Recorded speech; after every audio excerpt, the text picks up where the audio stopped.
Bismillahirrahmanirrahim. Assalamualaikum warahmatullahi wabarakatuh. Alhamdulillahirabbil alamin wa bihi nasta'inu ala umuri dunya waddin. Wassalatu wassalamu ala asyrafil anbiya'i wal mursalin wa ala alihi wa ashabihi ajmain, amma ba'd. Alhamdulillah, pada kesempatan kali ini saya bisa kembali hadir untuk menyampaikan ringkasan tafsir juz yang ke-27, yang mana pada kesempatan kali ini insyaallah saya akan menyampaikan ringkasan tafsir surah Al-Waqiah. Kemarin kita sudah surah Ar-Rahman, kita berlanjut ke surah selanjutnya yaitu surah Al-Waqiah. Surah Al-Waqiah sendiri ini masih termasuk golongan surat-surat Makkiyah. Artinya surat-surat yang turun sebelum hijrah. Perbedaan antara surat-surat Makkiyah dan surat-surat Madaniyah.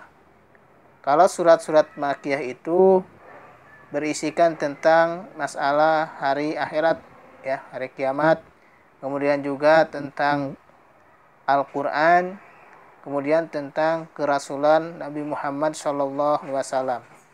Karena audiens yang diajak bicara, ya, oleh Rasulullah yaitu penduduk Mekah, yang mana mereka itu orang-orang kafir, orang musyrikin Mekah itu selalu mendustakan kerasulan Nabi Muhammad, selalu mendustakan Al-Quran atau ayat-ayat Allah, dan yang ketiga mereka selalu mendustakan akan adanya hari akhirat, ya. Makanya nuansa surah-surah Makkiyah itu berputar seputar masalah hari kiamat, masalah kerasulan, dan masalah Al-Quran. Berbeda halnya dengan surah-surah Madaniyah. Kalau surah-surah Madaniyah itu mencakup masalah-masalah yang ada kaitannya dengan ibadah. Baik ibadah yang sifatnya ubudiyah, yang sifatnya hablum minallah, dan juga hablum minanas, ya. Misalnya tentang sholat, tentang saum, tentang zakat, tentang ibadah haji, tentang pernikahan, tentang hukum-hukum yang lainnya yang mengandung banyak istinbat hukum, maka itu ciri khas dari surah-surah Madaniyah. Karena apa? Karena audiens yang diajak bicaranya adalah orang-orang Madinah yang mereka sudah banyak yang memeluk Islam. Itu perbedaannya antara surah-surah Makkiyah dan Madaniyah. Kita kembali ke surah Al-Waqiah, ya. Surah ini turun setelah surat Toha, ya. Apa isi kandungan dari surah Al-Waqiah? Sebelum saya menjelaskan dari isi kandungan surah Al-Waqiah, terlebih dahulu saya ingin menyampaikan bahwasanya Rasulullah SAW dia membagi surah-surah yang ada di dalam Al-Quran ini menjadi 4 bagian, ya. Ingat, Rasulullah membagi surat-surat di dalam Al-Quran ini menjadi 4 bagian. Yang pertama, Rasul mengatakan adalah as-sab'ut tiwal, ya. As-sab'u at-tiwal. Apa as-sab'ut tiwal itu? As-sab'u itu 7, at-tiwal artinya panjang. Sehingga kelompok pertama ini adalah kelompok 7 surat-surat yang panjang. Sab'u 7, ya.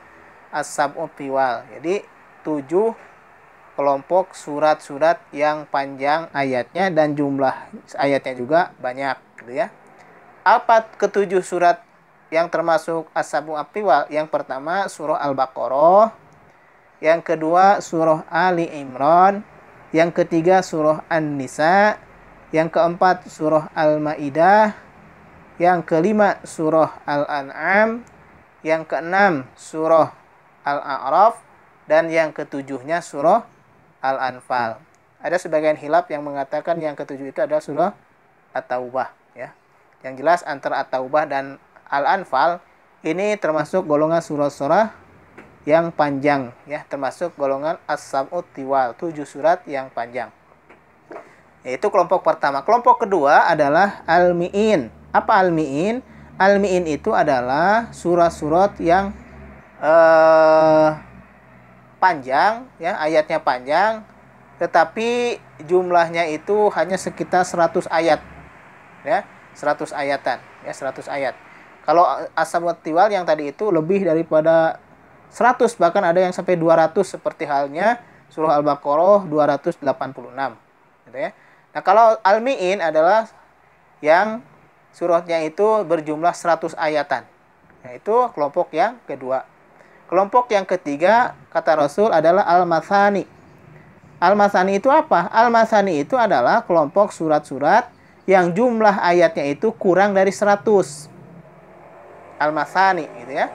Jadi kelompok surat-surat yang jumlah ayatnya kurang dari 100 ayat. Ya. Dan yang keempat, kata Rasul, adalah Al-Mufassal. Ya. Al-Mufassal. Mufassal itu artinya terputus. Artinya surat ayat-ayatnya itu pendek-pendek. Al-Mufassal itu ya. Pendek-pendek. Ya. Jadi ayatnya itu pendek-pendek. Al-Mufassal. Ini kelompok yang keempat. Ya. Nah, Al-Mufassal ini sendiri terbagi menjadi 3. Ada yang disebut Tiwalul Mufassal, Awasitul Mufassal, kemudian yang ketiganya Qisarul Mufassal. Tiwalul Mufassal artinya surat ayatnya itu agak panjang, ya, agak panjang gitu ya. Ini dimulai dari surah Qaf sampai surat Al-Mursalat. Qaf sampai surat Al-Mursalat itu kelompok Tiwalul Mufassal. Kemudian kelompok yang kedua dari Al-Mufassal itu adalah Awasitul Mufassal, tengah-tengah atau sedang. Jadi jumlah ayatnya itu tidak terlalu panjang, tidak juga terlalu pendek, ya. Ini dimulai dari surah An-Naba, amma yatasaalun, sampai surah Al-Lail, wal laili idza yaghsha. Itu masuknya Awasitul Mufassal. Dan yang terakhir adalah Qisarul Mufassal. Ini adalah ayatnya pendek-pendek dan jumlah ayatnya juga sedikit. Ini dari mulai surah Ad-Duha sampai surat An-Nas. Nah, itulah pembagian surat-surat di dalam Al-Qur'an menurut Rasulullah Shallallahu alaihi wasallam. Nah, kita kembali ke surah Al-Waqiah. Al-Waqiah berarti termasuk Tiwalul Mufassal. Artinya surat-surat yang agak jumlah ayatnya agak banyak tetapi pendek-pendek gitu ya.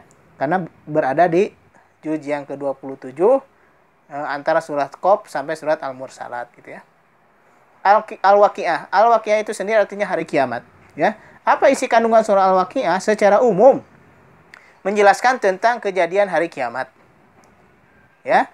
Kemudian setelah hari kiamat dijelaskan dalam surat Al-Waqiah ini bahwasanya manusia nanti di akhirat setelah kiamat, manusia itu akan terbagi menjadi 3 kelompok. Ya. Wa kuntum azwajan salasah. Gitu ya. Itu di dalam ayat ke-7. Setelah proses kiamat terjadi, ya. Kemudian dibangkitkan, maka wa kuntum azwajan salasah. Kata Allah, kalian akan terbagi menjadi 3 kelompok. Yang pertama adalah ashabul maimanah. Kelompok golongan kanan. Ya, yang pertama golongan kanan. Yang kedua ashabul mas'amah. Kedua golongan kiri. Yang ketiga adalah as-sabiqun as-sabiqun. Yang disebut ulaikal muqarrabun, adalah golongan orang-orang yang dekat, al-muqarrabun. Ya. Golongan kanan, golongan kiri, al-muqarrabun. Ya. Di sini dibedakan dalam hal fasilitasnya nanti di surga. Ya. Sebagai contoh, golongan al-muqarrabun ini yang paling tinggi ya surganya. Karena al-muqarrabun ini di dalam ayat ini adalah terdiri dari sullatum minal awalin wa qalilum minal akhirin. Ya, yang termasuk dalam kelompok orang-orang yang dekat al-muqarrabun adalah kebanyakan dari golongan orang-orang zaman dahulu. Wa qalilum minal akhirin, dan sedikit orang-orang zaman sekarang bisa masuk kelompok al-muqarrabun. Ya. Jadi masih ada kesempatan kalau kita ingin masuk golongan al-muqarrabun. Ya. Tapi hanya sedikit, kata Allah, wa qalilum minal akhirin. Ya. Disebutkan fasilitas di sana, misalnya ya, masalah permadani ya. Mereka al-muqarrabun ini diberikan permadani ya, yang terbuat dari emas ya, benang emas, ya, bertahtakan emas dan permata, yang isi dalaman permadaninya itu adalah kain sutra yang sangat tebal. Jadi mereka disediakan fasilitas nanti akan duduk bertelekan di atas permadani yang bertahtakan emas dan permata. Ya, isi permadaninya adalah kain sutra yang sangat tebal. Sementara kalau kelompok Maimanah, kelompok kanan, dia itu akan duduk di atas sururi marfu'ah. Adalah disebutkan di ayat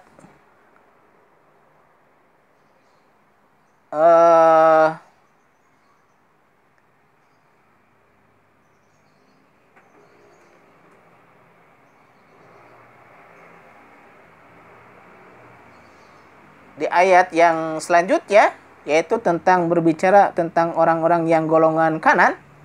Mereka itu akan disediakan kasur yang tebal lagi empuk. Ya. Kasur yang tebal lagi empuk, wa furusim marfu'ah. Ya, kasur-kasur yang tebal, ya, marfu'ah lagi ditinggikan, ya. Jadi kasur. Jadi fasilitasnya itu kasur.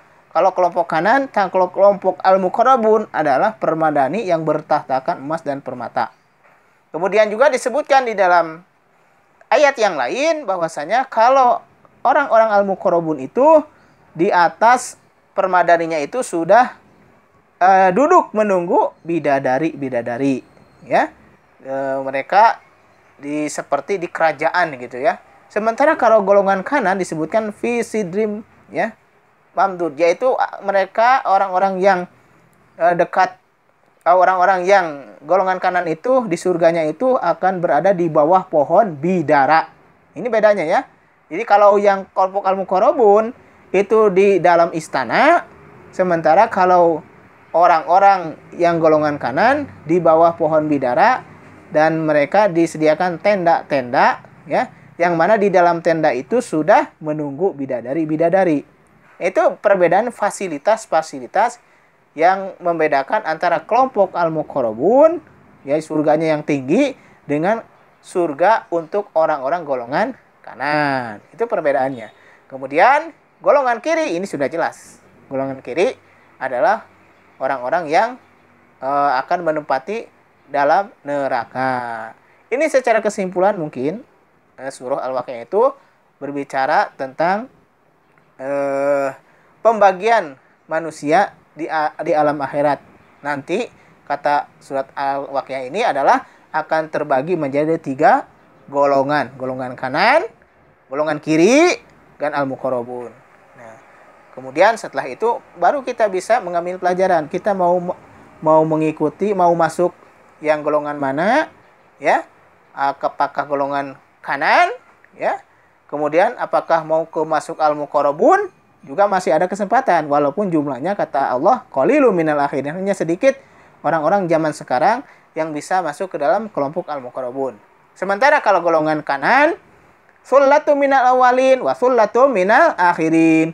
Kebanyakan golongan kanan ini berasal dari orang-orang zaman dahulu, dan juga banyak dari golongan orang-orang yang sekarang yang masuk ke dalam kelompok Maimanah, golongan kanan gitu, ya. Ya minimal kita masuknya ke golongan kanan, jangan sampai kita masuk ke golongan kiri gitu, ya.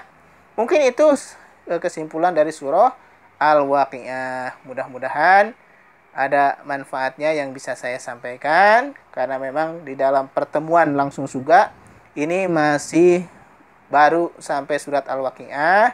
Jadi sekarang sudah terkejar, ya, ibu-ibu yang belum bisa hadir, ya, karena batasan pengajian langsung juga di rumah Ibu Suud baru surah Al-Waqiah, baru sampai golongan kanan, ya. Golongan kirinya belum. Dan nanti Jumat depan baru golongan kirinya gitu, ya, dijelaskan. Billahi fi sabilil haq. Assalamualaikum warahmatullahi wabarakatuh.